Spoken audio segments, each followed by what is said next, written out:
যুগে বেনজির আহমেদের বিরুদ্ধে যে অনুসন্ধান চলছিল সেটা প্রায় শেষ পর্যায়ে। সেটার অনুসন্ধান রিপোর্ট দাখিল করলে কমিশন সিদ্ধান্ত নেবে অর্থ পাচার জ্ঞাত আয় বহির্ভূত সম্পদ হয়েছে কিনা।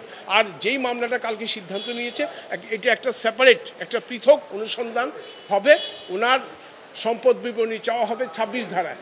26 ধারায় ওনাকে নির্দিষ্ট একটা সময় দিবে 21 দিনের মধ্যে সম্পদ বিবরণী দাখিল করার জন্য। যদি দাখিল না করে আরও 15 দিন, উনি যদি আবেদন করে আরও 15 দিন এক্সটেন্ড করতে পারবে।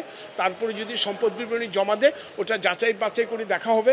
যদি দেখা যায় সম্পদ বিবরণী ওনার সব সঠিক আছে তাহলে ইনকোয়ারি ক্লোজ হয়ে যাবে। আর যদি দেখা যায় সম্পদ বিবরণীতে গোপন আছে তাহলে মামলা হবে।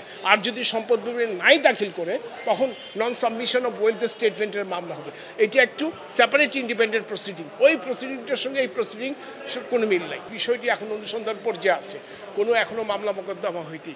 কাজেই গ্রেফতারের প্রশ্নটা আসে যখন মামলা হয়। অনুসন্ধান কার্য আমরা পর্যায়ক্রমে যা যা করার সবই করছি। যেমন মতিউরের ট্রাভেল ব্যান দেওয়া হয়েছে, তার স্ত্রীর বিরুদ্ধে ট্রাভেল ব্যান দেওয়া হয়েছে। স্ত্রী আবার ট্রাভেল ব্যান ভ্যাকেটের জন্য মেট্রো সেশন জাজে আবেদন করছেন। মেট্রো সেশন জাজ সেটা আগামী 27 জুলাই দিন ধার্য করেছে। কাজে প্রত্যেকটা আইনি প্রক্রিয়া একটার পর একটা ধারাবাহিকভাবে চলতে থাকবে।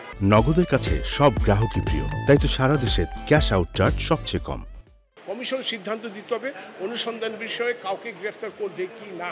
আপিল বিভাগের যে রায় 21 BLC আপিল বিভাগ, সেখানে আপিল বিভাগ বলেছে অনুসন্ধান কার্য চলাকালীন সময়ে ক্রেডিবল বিশ্বাসযোগ্য যদি তথ্য পায় ইনভেস্টিগেটিং এজেন্সি অথবা ইনকোয়ারি এজেন্সি তাহলে কাউকে গ্রেফতার করতে পারবে।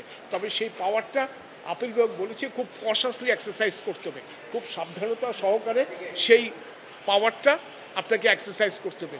দুদক সব কিছু দেখে শুনে অ্যাপিল ডিভিশনের রায়ের আলোকে আইন বিধি দেখে তার সিদ্ধান্ত নেবে। প্রশ্নই আসে না, এখানে ভয় পাওয়ার কি আছে? একটা ইনকোয়ারি চলছে, ট্রাভেল ব্যান দেওয়া হয়েছে, সম্পদ জব্দ হয়েছে, ভয় পেলে এগুলো করতে রাখি।